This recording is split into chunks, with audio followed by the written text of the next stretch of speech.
오늘 주시는 하나님의 말씀은 요한복음 21장 15절부터 23절까지입니다. 요한복음 21장 15절부터 23절까지입니다. 신약성경 185페이지입니다. 그들이 조밥 먹은 후에 예수께서 시몬 베드로에게 이르시되 요한의 아들 시몬아 내가 이 사람들보다 나를 더 사랑하느냐 하시니 이르되 주님 그러하나이다. 내가 주님을 사랑하는 줄 주님께서 아시나이다. 이르시되 내 어린 양을 먹이라 하시고 또 두 번째 이르시되 요한의 아들 시몬아 내가 나를 사랑하느냐 하시니 이르되 주님 그러하나이다. 내가 주님을 사랑하는 줄 주님께서 아시나이다. 이르시되 내 양을 치라 하시고 세 번째 이르시되 요한의 아들 시몬아 내가 나를 사랑하느냐 하시니 주께서 세 번째 내가 나를 사랑하느냐 하심으로 베드로가 근심하여 이르되 주님 모든 것을 아시오매 내가 주님을 사랑하는 줄을 주님께서 아시나이다. 예수께서 이르시되 내 양을 먹이라. 내가 진실로 진실로 내게 이르노니 내가 젊어서는 스스로 띠띠고 원하는 곳으로 다녔거니와 늙어서는 내 팔을 벌리리니 남이 내게 띠띠우고 원하지 아니하는 곳으로 데려가리라. 이 말씀을 하시면 베드로가 어떠한 죽음으로 하나님께 영광을 돌릴 것을 가리키심이러라. 이 말씀을 하시고 베드로에게 이르시되 나를 따르라 하시니 베드로가 돌이켜 예수께서 사랑하시는 그 제자가 따르는 것을 보니 그는 만찬석에서 예수의 품에 의지하여 주님을 파는 자가 누구오니이까 묻던 자더라. 이에 베드로가 그를 보고 예수께 여짜오되 주님 이 사람은 어떻게 되겠사옵나이까? 예수께서 이르시되 내가 올 때까지 그를 머물게 하고자 할지라도 내게 무슨 상관이냐 너는 나를 따르라 하시더라. 이 말씀이 형제들에게 나가서 그 제자는 죽지 아니하겠다 하였으나 예수의 말씀은 그가 죽지 않겠다 하신 것이 아니라 내가 올 때까지 그를 머물게 하고자 할지라도 내게 무슨 상관이냐 하신 것이라. 아멘. 오늘 말씀의 제목 같이 한번 읽어봅니다. 회복시켜 주시고 새로운 사명을 주시는 예수님. 아멘. 일반적으로 사람들은요 배신자, 용서하지 못할 사람 그렇게 생각하면 멀리하게 되고요 또 비난을 하게 됩니다.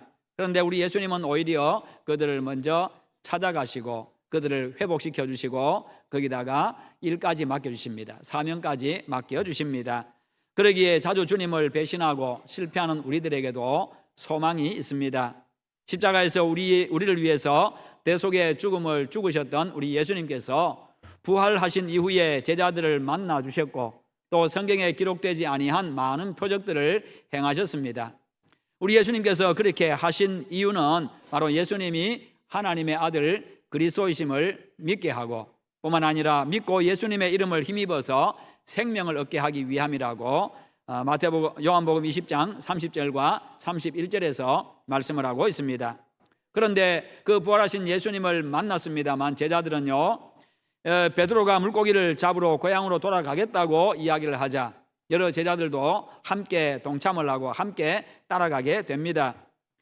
그렇게 해서 모두 7명의 제자들이 디베랴 바닷가, 갈릴리 바닷가에 가서 거기서 함께 고기를 잡습니다. 힘을 합해서 열심히 고기를 잡습니다. 자, 그런데 밤이 새도록 그물을 던졌습니다만 단 한 마리도 못 잡았습니다. 모두가 다 지쳐버렸습니다. 그물을 씻고 있습니다. 다 정리를 하고 있습니다. 그런데 그때 우리 예수님께서 그곳에 찾아가셔서 바닷가에서 말씀하십니다. 그물을 배 오른편에 던져라. 그렇게 말씀하셨어요. 여러분 밤새도록 고기 잡았는데 그물을 항상 왼편에만 던졌겠어요? 왼쪽에만 계속 던지고 그렇게 했겠습니까? 그렇지 않잖아요. 오른쪽에도 던져보고 왼쪽에도 던져보고 온데 그냥 다 가서 고기 있을 만한 곳에 다 던져봤을 겁니다. 그런데 한 마리도 못 잡았습니다. 그런데 우리 예수님께서 그물을 배 오른편에 던져라 그렇게 말씀하셨고 그 말씀에 의지해 가지고 제자들이 순종해서 던졌더니 그물이 찢어질 만큼 많은 고기가 잡혔습니다. 어떤 성경에는 153마리가 잡혔다 그렇게 숫자까지 기록을 하고 있습니다. 과거에 배가 조그만한 배입니다. 그런데 거기에 153마리가 잡혔으니까 아주 많이 잡힌 거지요. 그래서 다른 배를 불러다가 거기서 나누어 싣고 나올 정도로 많이 잡혔던 겁니다. 그러자 그런 모습을 보고 이렇게 할 수 있는 분은, 이렇게 말씀하시고 이런 역사를 일으키실 분은 바로 예수님밖에 없다라고 생각한 베드로가요, 우리 예수님인 줄 깨닫게 되고 그냥 물로 뛰어내려서 헤엄쳐서 예수님께로 왔습니다. 그 이후에 제자들은 이제 고기를 다 싣고 이제 바닷가로 나오게 됩니다. 그때 나왔더니 예수님은 이미 숯불을 피워놓고 거기서 어디서 잡았는지 모르지만, 어디서 났는지 모르지만 생선을 굽고 계셨습니다. 제자들이 오자 그들에게 아침을 먹으라, 조반을 먹으라 그렇게 하십니다. 배고픈 그들, 밤새 지친 그들을 위로하시면서 그들에게 먹을 것을 주었습니다. 여러분, 지친 자들에게, 그리고 힘이 빠진 자들에게 가장 큰 위로가 뭐겠습니까? 먹을 것 주는 것이요. 배고픈 자에게 먹을 것 주는 게 가장 큰 위로가 될 것입니다. 그렇게 먼저 육신의 배를 채워주시고 그들을 위로하시고 격려하시고 이제 그렇게 하셨습니다. 그리고는 이제 베드로에게 질문을 하십니다. 요한의 아들 시몬아, 내가 이 사람들보다 나를 더 사랑하느냐? 그렇게 질문하시고, 그 다음에 또다시 요한의 아들 시몬아, 내가 나를 사랑하느냐? 요한의 아들 시몬아, 내가 나를 사랑하느냐? 3번에 걸쳐서 우리 예수님이 질문을 하십니다. 그 질문에 대해서 이제 베드로가 대답을 하지요. 내가 주님을 사랑하는 줄 주님께서 아십니다. 그렇게 계속해서 대답을 하자 우리 예수님께서 내 양을 먹이라, 내 양을 치라, 내 양을 먹이라 그러면서 이제 사명을 부여하십니다. 여러분, 이 질문 내가 나를 사랑하느냐 하는 이 질문, 오늘 우리에게 하는 질문이기도 합니다. 여러분들도 현재 어떤 형편에 처해 있든지 내가 주님을 사랑합니다라고 그렇게 고백할 수 있는 여러분 되시기를 축원합니다. 제자들을 만난 우리 예수님께서 이 제자들에게 요구한 것은 무엇입니까? 그것은 바로 사랑입니다. 예수님은 베드로에게 그저 네가 나를 사랑하느냐, 이 똑같은 질문만 3번 하고 계십니다. 다른 질문하지 않습니다. 내가 나를 사랑하느냐? 예수님이 원하는 게 사랑이라는 겁니다. 그것도 최우선적인 사랑을 말합니다. 그 무엇보다도 앞서서, 그 무엇보다도 가장 소중하게, 그 무엇보다도 가장 많이 나를 사랑하느냐, 바로 그 이야기입니다. 너의 진심을 다해서, 너의 마음을 다해서 나를 사랑하느냐? 왜냐하면 주님이 먼저 우리를 그렇게 사랑하셨기 때문입니다. 모든 것을 다해서, 당신의 모든 것을 다 주시면서 우리를 사랑하셨습니다. 당신의 목숨까지 주시면서 우리를 사랑하셨습니다. 그러니까 전적으로 우리를 최우선순위에다 두고 주님은 사랑하셨고, 최우선순위로 사랑하는 우리에게 모든 것을 다 주신 것입니다. 바로 그런 우리 주님이 베드로에게, 지금 베드로에게 질문하지만 사실은 모든 제자에게 함께 질문하는 것이요. 그렇게 주님을 사랑하기를 원하신다는 겁니다.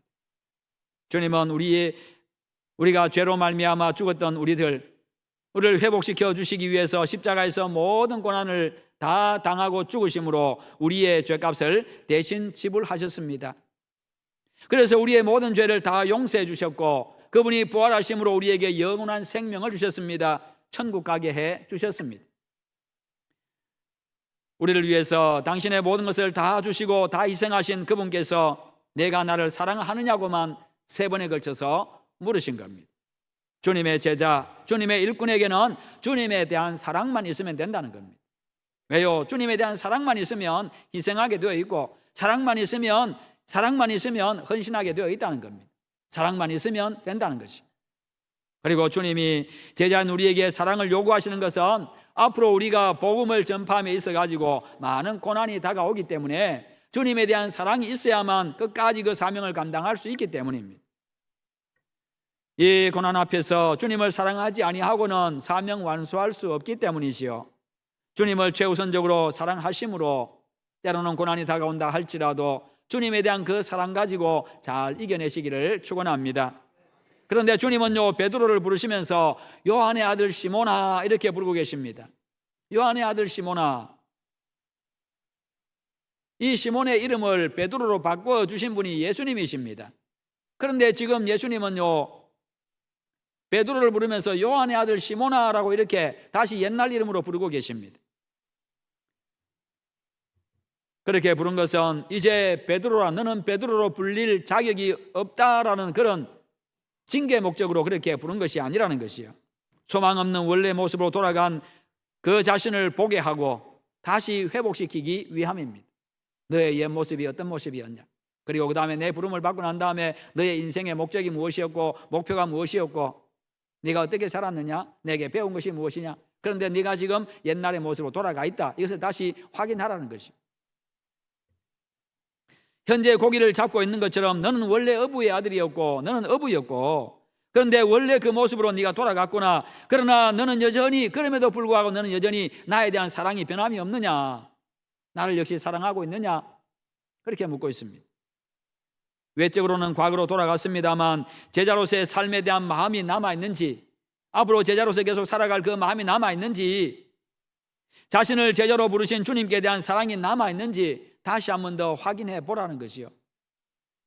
남아있다면 다시 그를 회복시켜서 사용하시겠다는 겁니다.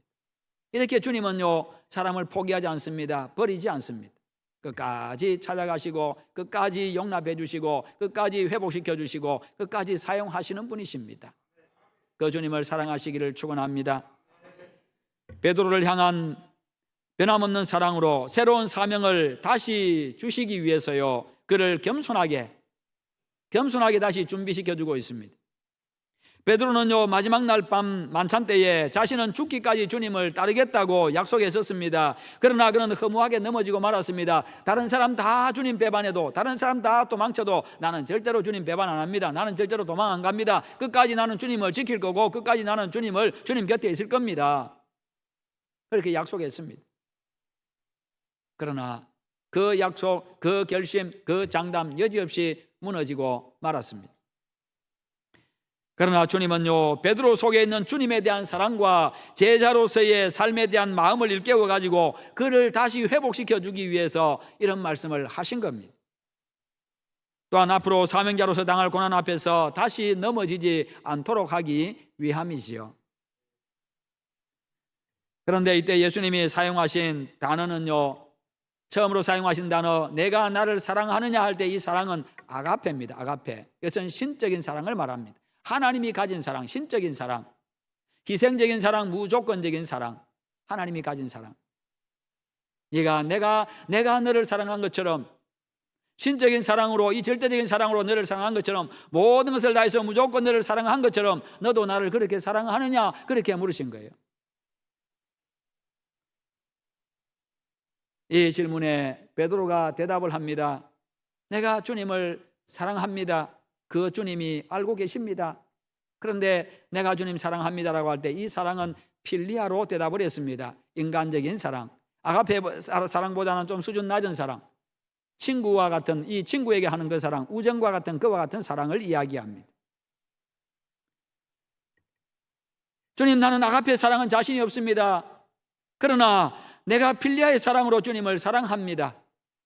무조건적인 사랑, 희생적인 사랑, 모든 것을 다한 사랑, 신적인 사랑은 내가 할 수 없지만 그러나 내가 사람을 사랑하고 친구를 사랑하는 그 사랑으로는 내가 주님을 사랑합니다. 그렇게 고백한 것입니다.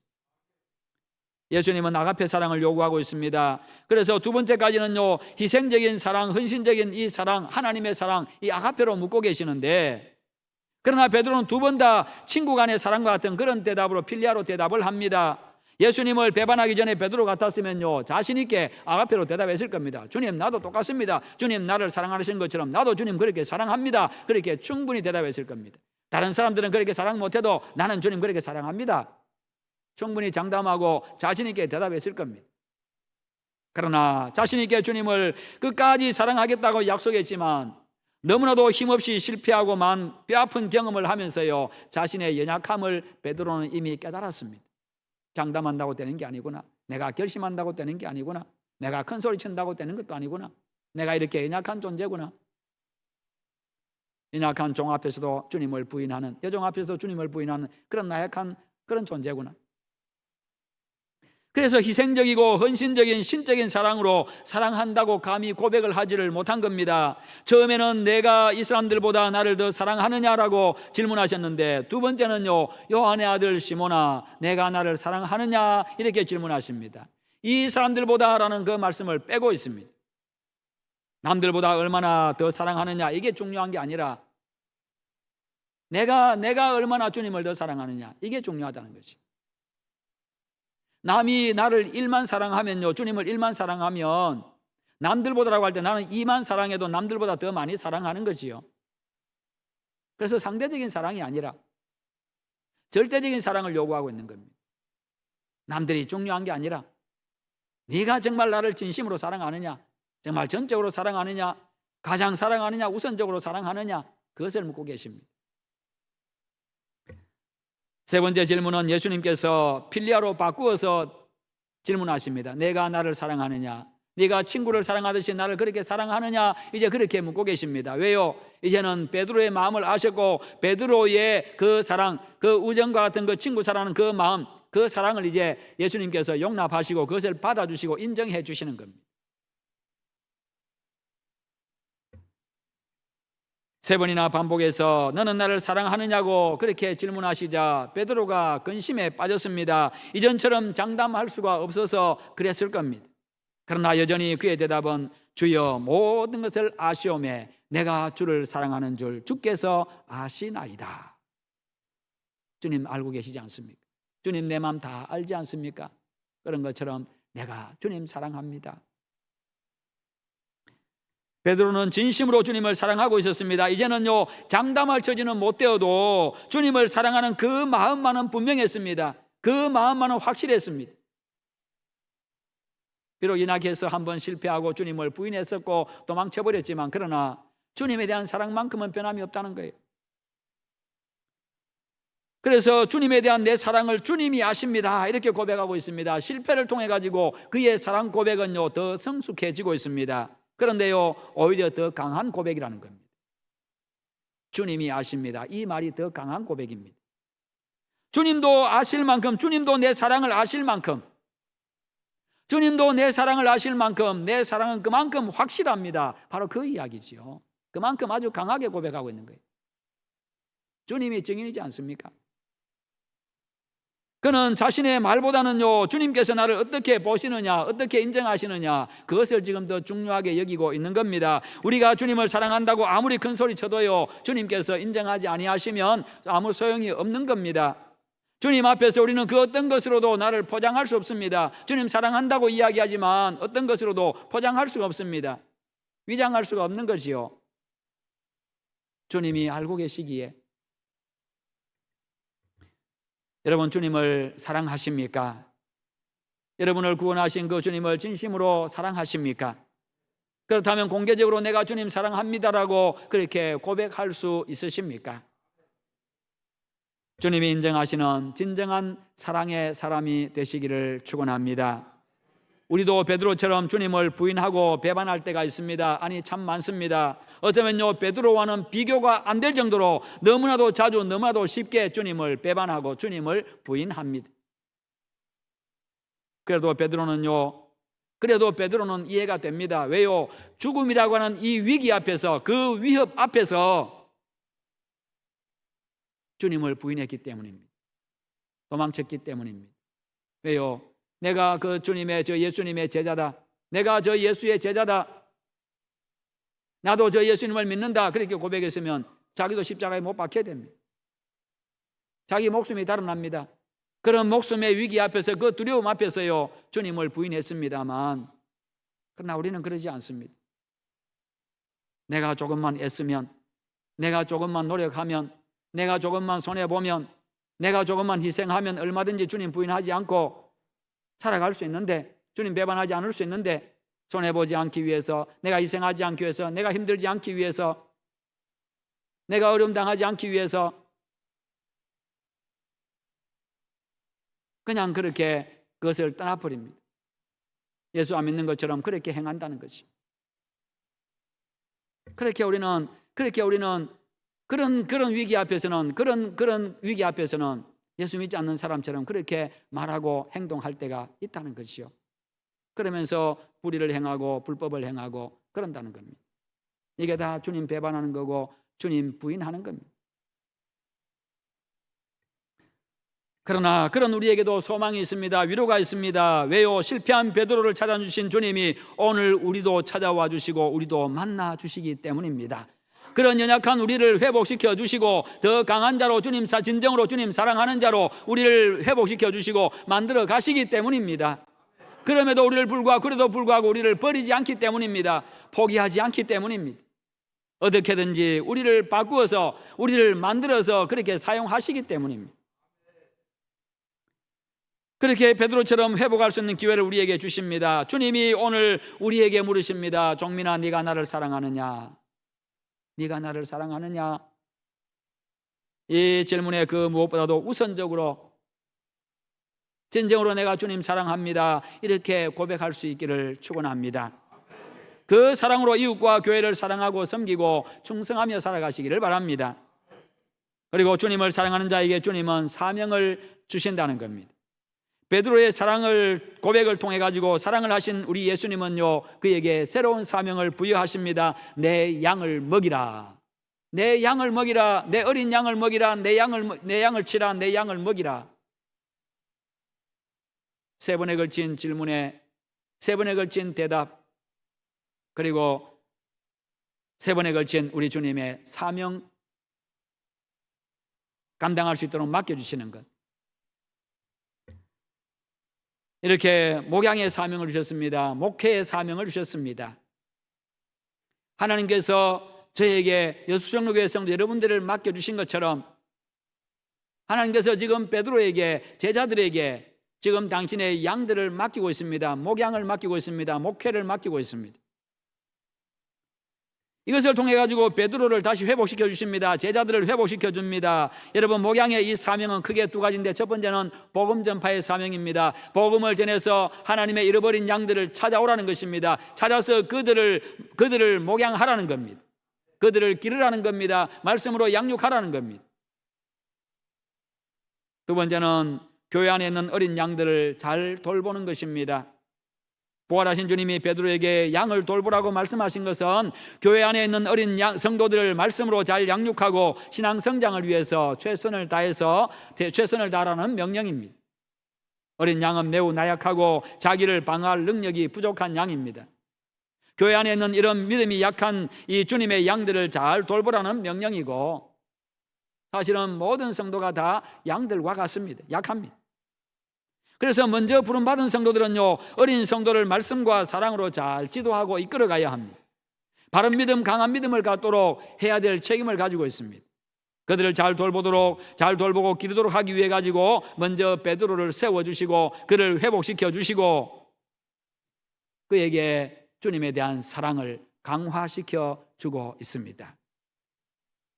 주님에 대한 사랑과 말씀과 성령으로 무장해서 교회 안에 있는 어린 양들인 어린아이들, 청소년들, 새가족들을 신앙으로 잘 양육하고 보호해 주어야 한다는 겁니다. 예배와 기도와 전도와 봉사에 대해서 가르쳐야 합니다. 그래서 종교다원주의, 무엇을 믿든지 다 구원받는다고 하는 그런 종교다원주의, 세속주의, 자유주의, 인본주의, 물질만능주의, 배금주의, 이단 등으로부터 보호해야 합니다. 이길 수 있도록 만들어야 합니다. 이것은 주님을 향한 사랑에 기초해야 합니다. 주님을 사랑하기 때문에 주님이 사랑하시는 그 양들을 그 사랑으로 돌보고 주님을 사랑하는 그 사랑의 마음을 가지고 돌보고 가르치고 이끌어가라는 것입니다. 그 사랑 없이는 진정으로 그 양들을 양육할 수가 없습니다. 주님을 향한 뜨거운 사랑이 있어야 어린 영혼들을 가르치고 인도할 수 있습니다. 무엇을 하든지 주님에 대한 사랑으로 감당하시기를 축원합니다. 그리고 세 번째로 주님을 사랑하고 사명을 감당하려면 고난도 받아야 한다는 겁니다. 사랑을 고백한 베드로에게 주님은 큰 각오를 할 것을 말씀하시는데 18절과 19절에 보면요, 내가 진실로 내게 이르노니 내가 젊어서는 스스로 띠뛰고 원하는 곳으로 다녔거니와 늙어서는 내 팔을 벌리리니 남이 내게 띠띠우고 원하지 아니하는 곳으로 데려가리라. 이 말씀을 하시면 베드로가 어떠한 죽음으로 하나님께 영광을 돌릴 것을 가리키심이라. 이 말씀을 하시고 베드로에게 이르시되 나를 따르라. 사명 수행길에 고난이 따를 것이니 감당할 각오를 하라는 것입니다. 이제는 너의 의지대로, 이전에는 너의 뜻대로 그렇게 할 수가 있었지만 앞으로는 너 그렇게 되지 않는다. 사람들이 너에게 띠띠우고 네가 원하지 않는 곳으로 너를 가게 할 것이고 늙어서는 나중에 너의 팔을 벌릴 것이다. 이는 바로 베드로가 장차 어떠한 죽음을 죽을 것인가에 대한 이야기라고 말씀하고 있습니다. 이것은 베드로의 순교를 미리 예고하신 말씀입니다. 베드로는 주님의 부름을 받았습니다. 부름 받은 자는요, 자기 뜻이 아니라 부르신 분의 뜻대로 행해야 합니다. 살아야 합니다. 사명 받은 자는요, 마지못해서가 아니라 주님의 영광과 복음을 위해서 자발적인 결단으로 기꺼이 고난을 이겨내야 합니다. 폴란드 작가 헬리크 시엔키에비치라고 하는 사람이 있습니다. 헬리크 시엔키에비치. 그가 쓴 소설이 쿠어바디스입니다. 쿠어바디스. 영화로도 나왔죠. 쿠어바디스. 거기에 보면 이 베드로의 감동적인 마지막 행적이 나오는데, 로마의 네로 황제가 많은 기독교인들을 박해하고 있었습니다. 교회에 엄청난 박해가 몰아쳤습니다. 수많은 기독교인들이 화형을 당하고요, 짐승에게 찢겨 죽고요, 엄청나게 고난을 당하고 죽었습니다. 그러자 성도들이 베드로에게 피신할 것을 요구합니다. 베드로가 안 가려고 하니까 강권합니다. 강권해가지고 피신하도록 요구합니다. 그러자 할 수 없이 베드로가 로마를 빠져나왔습니다. 도망을 쳤습니다. 그러다 로마를 빠져나와서 캄파니아 들판을 헤매고 있을 때에 갑자기 한 줄기의 밝은 빛이 그를 향해서 다가옵니다. 베드로를 향해서 한 줄기 빛이 다가오는데 예수 그리스도였습니다. 그 모습을 보고, 주님의 모습을 보고 베드로가 무릎을 꿇습니다. 그러면서 주여 어디로 가십니까? 쿠어바디스 도미네, 쿠어바디스 도미네. 주여 어디로 가십니까? 어디로 가십니까가 쿠어바디스입니다. 그러자 예수님께서 말씀하십니다. 네가 내 양을 버렸으니, 네가 내 양을 버리고 도망쳤으니 내가 다시 십자가를 지기 위해서 내가 로마로 간다. 주님 그렇게 말씀하시자 베드로가 그 자리에서 회개를 하고 자신도 다시 로마를 향해서 갑니다. 다시 성도들을 돌보기 위해서 돌아갑니다. 거기서 사역을 하다가 그가 체포당해서 결국 십자가형을 받습니다. 유대인 역사가 유세비우스는요, 베드로가 자청해서 거꾸로 십자가에 달렸다, 그렇게 기록을 하고 있습니다. 그 이유가 무엇인가 하면, 내가 어찌 주님처럼 십자가에 바로 매달릴 수가 있겠는가? 나는 거꾸로 매달리겠다고 그렇게 자청했다는 겁니다. 베드로의 철저한 겸손과 순종 때문이었습니다. 복음을 위한 일, 사람을 믿음 위에 세우는 일에는 반드시 희생이 따릅니다. 고난이 찾아옵니다. 그만큼 귀한 일이기 때문입니다. 생명 살리는 가장 귀한 일에는 반드시 사탄이 역사하기 때문이에요. 어떻게든지 생명 못 살리도록 방해하고 지연시키고 못하도록 자꾸만 그렇게 발목을 잡습니다. 그리고 그렇게 하는 자를 박해합니다. 어려움 당하게 합니다. 주님에 대한 사랑과 믿음으로 어떤 고난도 기꺼이 감당하고 이겨내며 사명을 수행하시기를 축원합니다. 2차 세계대전이 끝난 이후에 영국의 군인들이 사랑하는 고국으로 돌아오는 날, 런던 거리에서는요, 전쟁으로 승리하고 돌아오는 이 영광스러운 조국의 군인들을 맞이하기 위해 가지고 이른 아침부터 수많은 군중들이 길거리에 도열했습니다. 나섰습니다. 거기서 그들의 개선 행진을 보기 위해서 수많은 군중들이 몰렸습니다. 영국의 상하원 의원들이 나왔고요, 귀족들이 나와서 도열했습니다. 수많은 시민들이 나와서 그냥 빈자리를 찾아서만 그렇게 많은 사람들이 도열했습니다. 여왕도 나왔습니다. 이제 여왕이 자리에 앉았습니다. 그러자 영국 군인들의 2차 전쟁에서 2차 세계대전에서 승리하고 돌아오는 영국 군인들의 개선 행진이 시작이 됩니다. 제일 앞에는 육군이 먼저 등장을 하고 이제 사회를 하고, 이어서 해군 부대가 이제 이어서 들어오고, 그 다음에 공군 부대가 들어옵니다. 그리고 그 다음에는 해병대가 또 들어옵니다. 사람들이 박수를 쳐줍니다. 환호를 해줍니다. 그런데 그 마지막에 한 작은 부대가 마지막에 서서 들어오는데, 그들이 들어오자 수많은 사람들이 더 큰 환호성을 지르면서 박수를 쳐주고 엄청난 환호성을 지릅니다. 그 사람들이 누군가 하면 전쟁하는 중에 팔을 잃고 다리를 잃고 눈을 잃고 신체의 부분을 잃은 상위 군인들이었습니다. 그들이야말로 이 개선 행진의 진정한 스타들이었던 겁니다. 베드로전서 4장 13절에 오히려 너희가 그리스도의 고난에 참여하는 것으로 즐거워하라.